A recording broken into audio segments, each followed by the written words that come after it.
श्री गणेशाय नमो नमः। संक्षिप्त ब्रह्म पुराण की जय। चक्षु तीर्थ का महात्म्य। ब्रह्मा जी कहते हैं, चक्षु तीर्थ रूप और सौभाग्य देने वाला है।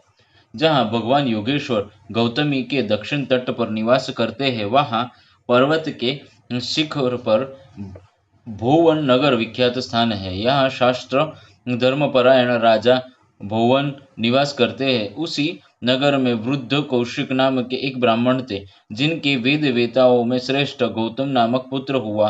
गौतमी एक वैश्य के साथ मित्रता हुई। वैश्य का नाम मणिकुंडल था। इनमें एक दरिद्र और दूसरा धनिक था, तो भी दोनों एक दूसरे के हितैषी थे। एक दिन गौतम ने अपने धनी मित्र मणिकुंडल से एकांत में प्रेम पूर्वक कहा, मित्र, हम लोग धन का उपार्जन करने के लिए पर्वतों और समुद्रों की यात्रा करें। यदि अनुकूल सुख न प्राप्त हुआ तो समझना चाहिए जवानी व्यर्थ गई। धन के बिना सौख्य कैसे प्राप्त हो सकता है? अहो, निर्धन मनुष्य को धिक्कार है। कुंडल ने ब्राह्मण से कहा, मेरे पिता ने बहुत धन कमाया है, अब अधिक धन लेकर क्या करूंगा? तब ब्राह्मण ने पुनः मणिकुंडल से कहा, जो धर्म अर्थ ज्ञान और भोग से तृप्त हो जाए, ऐसा कौन पुरुष प्रशंसनीय माना जाता है? सके, इन सब की अधिक वृद्धि ही समस्त शरीरधारियों का अभिष्ट होती है। जो प्राणी अपने ही व्यवसाय से जीवन निर्वाह करते हैं, वे धन्य है। जो दूसरे के दिए हुए धन से संतोष लाभ करते हैं, वे कष्ट से ही जीते हैं। जो पुत्र अपने बाहुबल का आश्रय लेकर धन का उपार्जन करता है और पिता के धन को हाथ से नहीं छूता, वह संसार में कृतार्थ होता है। धनाभिलाषी ब्राह्मण का यह कथन सुनकर वैश्य ने उसे सत्य माना और घर से रत्न लाकर गौतम को देते हुए कहा, मित्र, इस धन से हम लोग सुखपूर्वक देश देशांतों में भ्रमण करेंगे और धन कमाकर फिर अपने घर को लौट जाएंगे। वैश्य तो अपनी समृद्ध के अनुसार सत्य ही कहता था, किंतु ब्राह्मण उसे धोखा दे रहा था। उसके मन में पाप था, किंतु वैश्य उसे ऐसा नहीं समझता था। दो दोनों ने आपस में सलाह की और माता पिता की सूचना दिए बिना ही धन कमाने के लिए देश देशांतर में चले गए। ब्राह्मण सोचने लगा, जिस किसी उपाय से हो सके वैश्य का धन ले लूं। अहो, पृथ्वी पर सहस्त्रों सुंदर नगर है, जहाँ काम की अधिष्ठात्री देवी जैसी अभिष्ट भोग प्रदान करने वाली युवतियां है। यदि यत्न पूर्वक धन लाकर उनको दिया जाए तो वे सदा भोगी जा सकती है और वही जीवन सफल है। फिर किसी प्रकार वैश्य से अपने हाथ में आए हुए धन को हड़प कर उसका इच्छा अनुसार उपभोग करूं। यह सोचते हुए गौतम ने मणिकंडल से हंसते हंसते कहा, पाप से ही जीवों की उन्नति होती है और वे मनोवांछित सुख प्राप्त करते हैं। संसार में धर्मात्मा लोग दुख के ही भागी रहे हैं रह जाते हैं, अतः एकमात्र दुख ही जिसका फल है, उस धर्म से क्या लाभ? वैश्य ने कहा, ऐसी बात नहीं है, धर्म में ही सुख की स्थिति है। पाप में तो केवल दुख, भय, शोक, दरिद्रता और कलेश ही रहते हैं। जहाँ धर्म है वहीं मुक्ति है। भला अपना धर्म क्या नष्ट हो सकता है? इस प्रकार विवाद करते हुए दोनों ने यह शर्त लगा लग गई कि जिसका पक्ष श्रेष्ठ हो वह दूसरे का धन ले ले। वे बोले, अब चलकर हम दोनों किसी से पूछे, धर्मात्मा प्रबल होता है या अधर्मी? वेद से लोगों का ही मत श्रेष्ठ है, क्योंकि लोकों में ही धर्म से सुख होता है। इस प्रकार विवाद करके दोनों सब लोगों से पूछने लगे कि पृथ्वी पर धर्म प्रबल है या अधर्म? यह प्रश्न सामने आने पर कोई बोले, जो धर्म के अनुसार चलते हैं उन्हें दुख भोगना पड़ता है और बड़े बड़े पापी मनुष्य सुखी रहते हैं। यह निर्णय सुनकर वैश्य ने अपना सारा धन ब्राह्मण को दे दिया। मणिमान धर्म वेताओं में श्रेष्ठ था। वह बाजी हार जाने पर भी धर्म की प्रशंसा करता रहा। ब्राह्मण ने मणिमान से पूछा, क्या तुम अब भी धर्म की प्रशंसा करते हो? वैश्य बोला, हाँ। ब्राह्मण फिर कहने लगा, वैश्य, मैंने तुम्हारा सारा धन जीत लिया, फिर भी निर्लज्ज की तरह धर्म की बात क्यों करते हो? देखो, स्वेच्छाचारी होने पर भी मैंने ही धर्म को जीता है। ब्राह्मण की बात सुनकर वैश्य ने मुस्कुराते हुए कहा, सखे, जैसे धान्यों में पुलाक, पहिया और पंखधारी चिड़ियों में छोटी मक्खियां होती है, वैसे ही मैं उन मनुष्यों को भी सारहीन मानता हूँ जिनमें धर्म नहीं होता है। चारों पुरुषार्थों में पहले धर्म का नाम आता है, अर्थ और काम उसके बाद आते हैं। वह धर्म मुझ में मौजूद है, फिर तुम कैसे कह सकते हो कि मैंने जीत लिया? यह सुनकर ब्राह्मण ने पुनः वैश्य से कहा, अब दोनों हाथों की बाजी लगाई जाए। वैश्य बोला, ठीक है। फिर दोनों ने जाकर पहले की ही भांति लौकिक मनुष्यों से पूछा। निर्णय ज्यों का त्यों रहा। ब्राह्मण बोला, फिर मेरी विजय हुई। यो कहकर उसने वैश्य के दोनों हाथ काट डाले और पूछा, अब धर्म को कैसे मानते हो? ब्राह्मण के इस प्रकार आक्षेप करने पर वैश्य ने कहा, मेरे प्राण कंटक तक आ जाए तो भी मैं धर्म को ही श्रेष्ठ मानता हूँ। धर्म ही देहधारियों की माता पिता सुहृद और बंधु है। इस तरह दोनों को विवाद चलता रहा। ब्राह्मण धनवान हो गया और वैश्य धन के साथ साथ दोनों बाहों से भी हाथ धो बैठा। इस तरह भ्रमण करते हुए दोनों गौतमी गंगा के तट पर पहुंचे, जहां योगेश्वर श्री हरि का निवास स्थान है। वहां आने पर फिर दोनों में विवाद आरंभ हो गया। वैश्य गंगा योगेश्वर और धर्म की प्रशंसा करता रहा। इससे ब्राह्मण को बड़ा क्रोध हुआ। वह वैश्य पर आक्षेप करते हुए बोला, धन चला गया, दोनों हाथ कट गए, अब केवल तुम्हारे प्राण बाकी है। यदि फिर मेरे मत के विपरीत कोई बात मुंह से निकालोगे तो मैं तलवार से तुम्हारा सिर काट लूंगा। वैश्य हंस पड़ा। उसने पुनः गौतम को चुनौती देते हुए कहा, मैं तो धर्म को ही बड़ा मानता हूँ, तुम्हारी जैसे इच्छा हो कर लो। जो ब्राह्मण गुरु देवता वेद धर्म और भगवान विष्णु की निंदा करता है, वही पापाचारी मनुष्य पाप रूप है। वह स्पर्श करने योग्य नहीं है। धर्म को दूषित करने वाले उस दुराचारी पापात्मा का परित्याग कर देना चाहिए। तब ब्राह्मण ने कुपित होकर कहा, यदि तुम धर्म की प्रशंसा करते हो तो हम दोनों के प्राणों की बाजी लग जाए।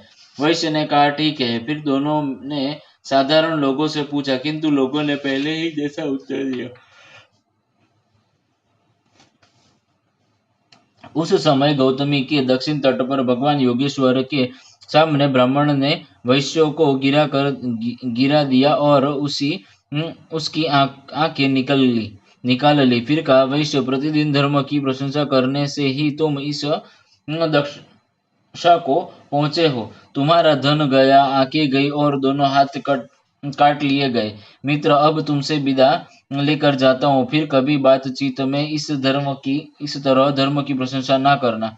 यो कहकर गौतम चला गया। उसके जाने पर वैश्य प्रवर, मणिकुंडल, धन, बाहु और नेत्र से रहित होने के कारण शोकग्रस्त हो गया, तथापि वह निरंतर धर्म का ही स्मरण करता था।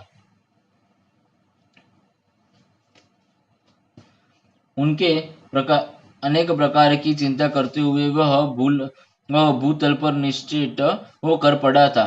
उसके हृदय में उत्साह नहीं रह गया था। वह शोक सागर में डूबा हुआ था।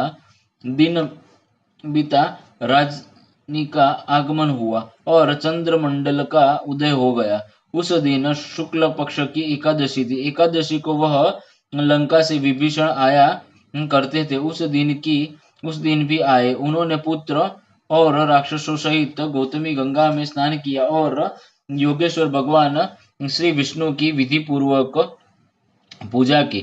विभीषण का पुत्र भी दूसरे विभीषण के ही समान धर्मात्मा था। उसे लोग विभीषणी कहते थे। विभीषणी ने वैश्यों को देखा और उससे वार्तालाप किया। वैश्य का यथार्थ वृतांत जानकर उस धर्मज्ञ ने अपने पिता लंकापति महात्मा विभीषण को बतलाया। लंकेश्वर ने अपने गुणाकर पुत्र से प्रसन्नतापूर्वक कहा, बेटा, भगवान श्री राम मेरे गुरु आराध्य देव है और अनेक आदरणीय भक्त हनुमान जी मेरे सखा है। आज से बहुत पहले एक कार्य आ पड़ने पर हनुमान जी बहुत बड़ा पर्वत उठा लाए थे, जो सब प्रकार की औषधियों का भंडार था। उस समय दो औषधियों की आवश्यकता थी। विशल्यकरणी और मृत संजीवनी उन दोनों औषधियों को लाकर उन्होंने भगवान श्री राम को अर्पित किया। जब उनकी आवश्यकता पूर्ण हो गई तब वे पुनः उस पर्वत को उठाकर हिमालय पर ले गए और वहीं रख आए। हनुमान जी बड़े वेग से जा रहे थे, इसीलिए विशल्यकरणी नाम की औषधि गौतमी गंगा के तट पर गिर पड़ी थी, जहाँ भगवान योगेश्वर का स्थान है। वही वह औषधि है। उसे ले आकर तुम भगवान का स्मरण करते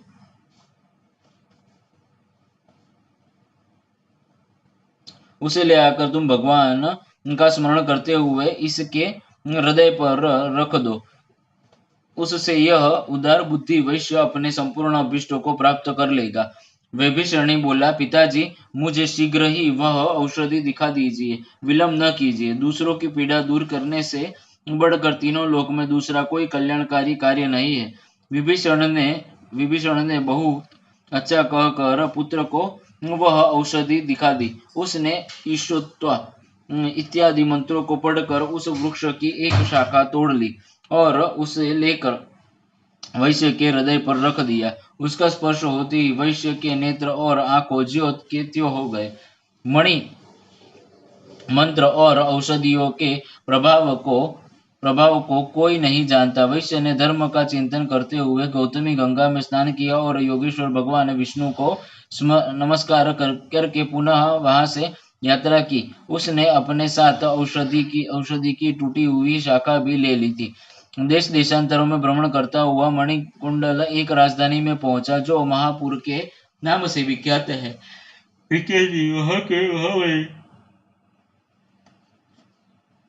वहां के महाबली राजा महाराज के नाम से प्रसिद्ध थे। राजा के कोई पुत्र नहीं था। एक पुत्री थी, उसी की भी आंखें नष्ट हो चुकी थी। वह कन्या ही राजा के लिए पुत्र थी। राजा ने यह निश्चय किया था कि देवता, दानव, ब्राह्मण, क्षत्रिय, वैश्य, शूद्र, गुणवान या निर्गुण कोई भी क्यों न हो, मैं उसको यह कन्या दूंगा जो इसकी आंखें अच्छी कर देगा।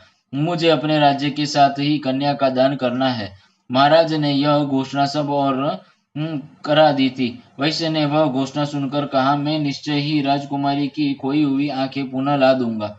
राज कर्मचारी शीघ्र ही वैश्य को लेकर गया और महाराज को उसने सब बातें बताई। वैश्य ने उस काष्ठ का स्पर्श करता और राजकुमारी के नेत्र ठीक हो गए। यह देखकर राजा को बड़ा विस्मय हुआ। उन्होंने पूछा, आप कौन है? वैश्य ने राजा से अपना सब हाल ठीक ठीक कह सुनाया।